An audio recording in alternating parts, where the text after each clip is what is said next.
Hola amigos, vamos a platicar sobre la Gin Craze, un evento que algunos historiadores han comparado con la epidemia del crack en los Estados Unidos, que comentan que es el primer pánico colectivo sobre las drogas. Algunos otros historiadores lo han minimizado, han dicho que esto no fue tan grave, no fue tan importante, pero definitivamente estamos viendo un pedazo de la historia que nos indica los problemas que pueden llegar a pasar cuando una sociedad se descontrola realmente en el consumo excesivo del alcohol. Platicaremos sobre la Gin Craze, la locura del Ginebra.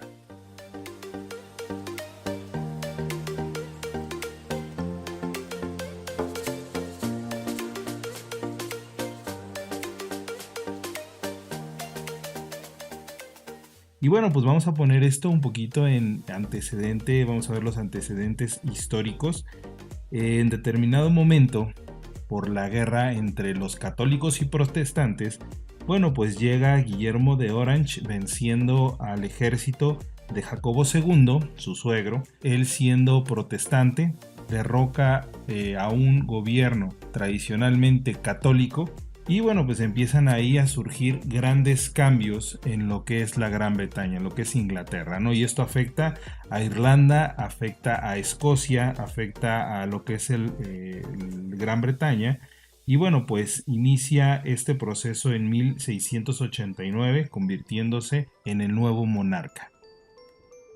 Él, bueno, pues era un monarca de origen holandés.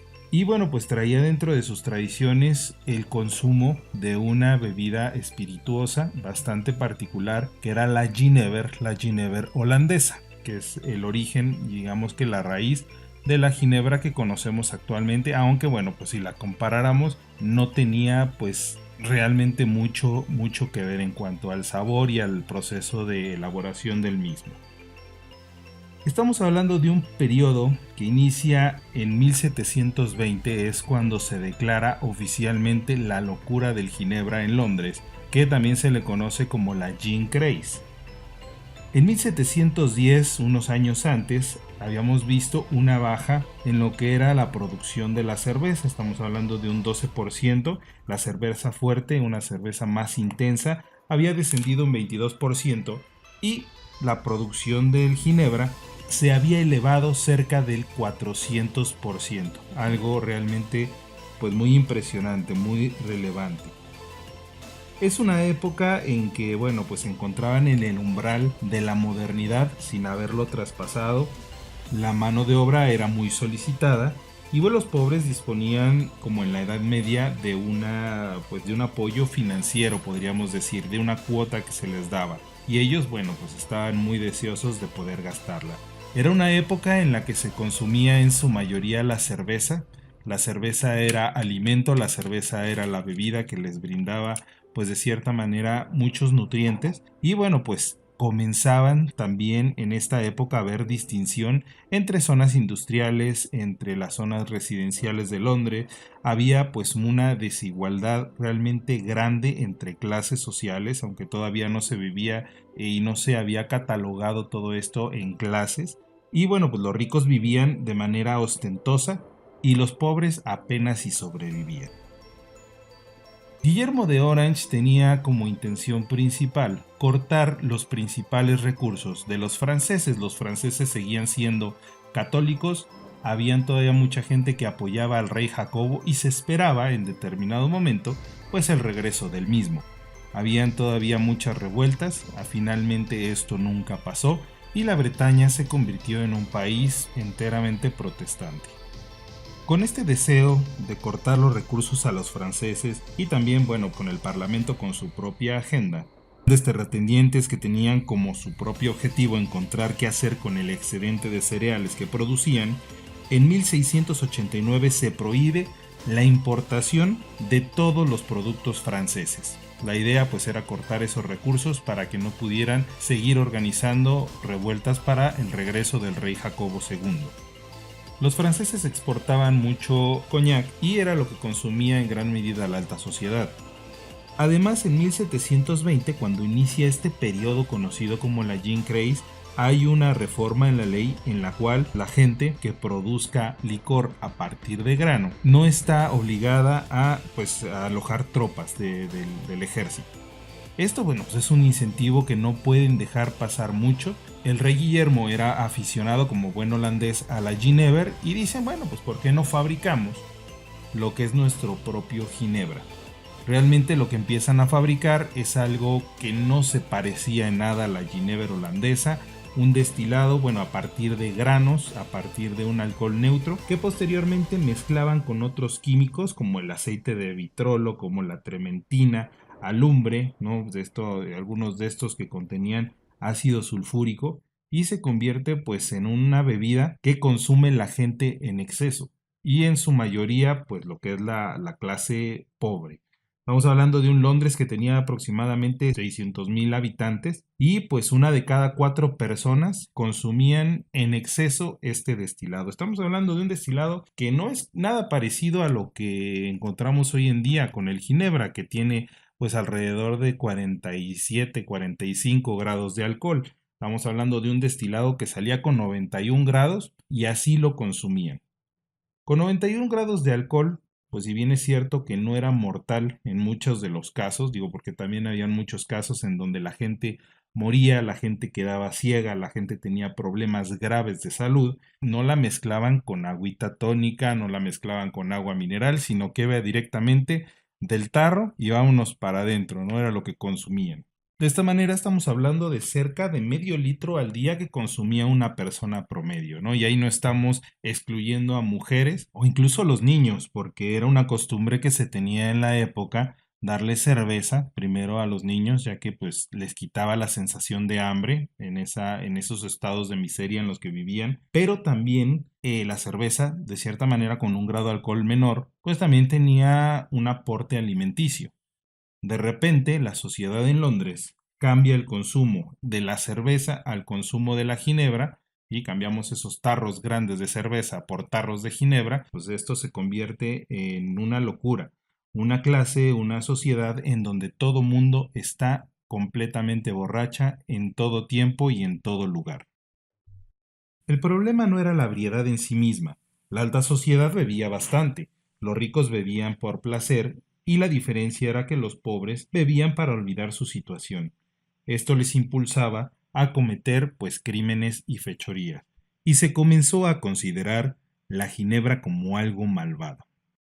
A continuación vemos un par de obras realizadas por el artista William Howard de 1751 que enmarca toda esta locura de la ginebra en, bueno, pues una obra que hace referencia a lo que era Londres, la situación de la ciudad en ese entonces, antes de el consumo excesivo de la ginebra. Esta obra es conocida como Beer Street.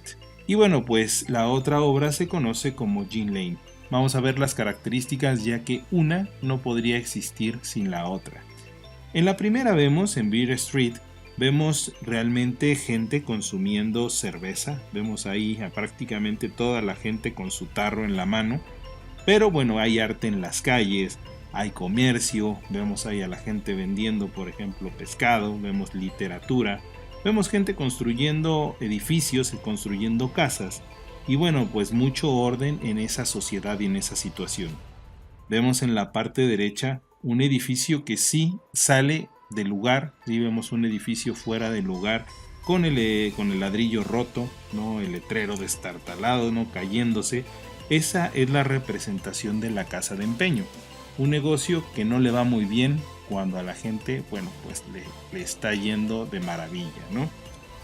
Y a continuación vemos la obra conocida como Gin Lane, en donde, bueno, podemos ver la misma parte de Londres, pero ya con el consumo excesivo de la ginebra. Diferencias, pues vemos tumultos en las calles realmente, vemos gente que se cae de borracha, vemos gente peleando por un pedazo de comida con los perros, vemos pues problemas como que los edificios se están cayendo por falta de mantenimiento. Entre más vemos esta obra podemos ver todo lo que englobaba la situación en esa época tan difícil. Gente que se suicida en las casas, ahí vemos un ahorcado, vemos gente que está dando de beber, ginebra a los que están pues ya en una situación muy difícil. Vemos gente muriendo de hambre. La casa de empeño, en este caso, pues, que decir, ladrillo bonito, te recibe una persona con peluca, muy respetable, ¿no? Gordito, ¿no? Que le va muy bien, en una situación en la que a todo mundo le va mal. Y la imagen central es la que más resalta, ya que encontramos una madre enferma de sífilis que literalmente pierde a su hijo y ni siquiera se da cuenta de lo borracha que está. También, bueno, pues me he dado cuenta y me he dedicado a investigar un poco, ya que encontraba una parte de la imagen que no entendía yo muy bien. Vemos este acercamiento en donde podemos encontrar un hombre que tiene una lanza, un tipo de pico, en donde se encuentra ensartado un bebé, un niño. Y bueno, digo, pues esto qué representa, qué es lo que está pasando aquí. Entonces, bueno, pues me di a la tarea de investigar un poco. Y resulta que en esa época también, pues todo lo que era las cosas malas, todo lo que eran los crímenes, pues se le achacaban al consumo excesivo del ginebra. Eran grupos que también, bueno, pues todo le buscaban un porqué, una referencia, y lo encontraban pues en que la gente estaba cometiendo muchos delitos por el consumo excesivo de la ginebra. Y bueno, pues en determinado momento estos grupos extremistas le achacaban también un aumento a los infanticidios, a lo que eran las muertes de los niños, a que se consumía excesiva ginebra. No sabremos nunca si realmente la ginebra tuvo un impacto en esas estadísticas, pero bueno, era parte de lo que trataba de reflejar en la sociedad el artista en esta obra, ya que bueno, pues también era parte del problema esto, ¿no? La muerte excesiva de los infantes, y lo representa pues de esta manera. Esta situación realmente pues se da cuenta, la alta sociedad se preocupa mucho, el gobierno, y bueno, pues en un periodo de 1729 a 1751 se van promulgando diferentes actos de ley, se le conocieron como Ginacts, que son 8 leyes que van grabando de cierta manera el comercio de la ginebra. Hay licencias a los productores, a las tabernas, y también pues recompensas a los informantes, ¿no? Alguien que viera algo raro, que se estaba elaborando ginebra ilegal, bueno, pues se le pagaba pues una cierta cantidad, una recompensa por hacer esta denuncia. Un día antes de que entrara en vigencia las primeras leyes de la ginebra, la gente gastó todo lo que tenía en comprar la mayor cantidad de ginebra que pudiera.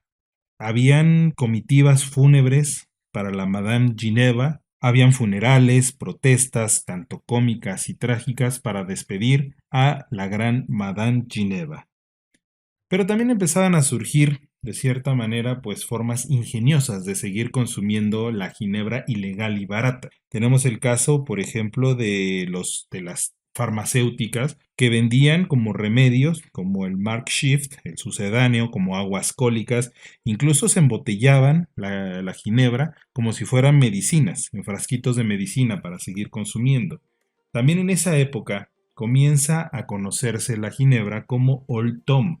Viendo las posibilidades del ginebra, un tal Bradstreet abrió un local adornado con un gatito viejo. A este se le conocía como Old Tom.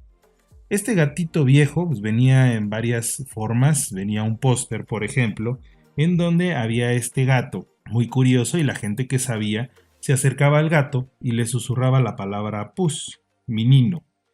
Si el gato les contestaba, si el gato les decía miau, pues lo que quería decir era que había una persona atrás que estaba dispuesta a vender ginebra.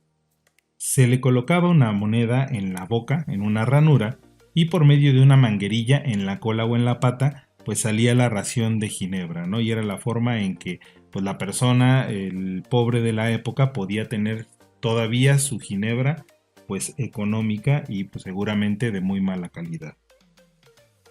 Las reformas a la ley seguían saliendo año tras año. En 1739, una nueva ley para aumentar la recompensa para los soplones. En el siguiente año, en 1738, una nueva ley para penalizar a quien dé palizas a los soplones.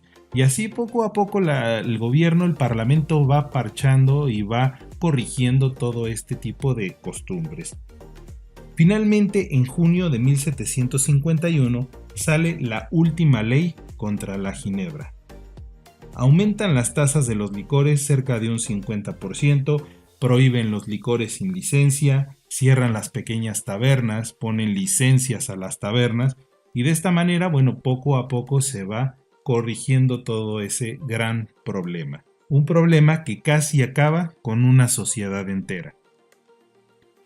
Y afortunadamente todo esto llega a buen término, ya que al principio del siglo XIX empiezan a aparecer grandes casas de destiladores, empezamos a ver que las reglas empiezan a aplicarse de buena manera, las costumbres en la elaboración del ginebra empiezan a mejorar bastante, con procesos de calidad, con procesos tanto tecnológicos como de artesanía, empiezan a distinguir a grandes destiladores, como es el caso de Gordon's, el caso de Tanqueray, de Beefeater, en donde encontramos grande tradición en la elaboración de un ginebra completamente diferente, ya de una calidad extraordinaria, y es algo de lo que podemos encontrar hoy en día.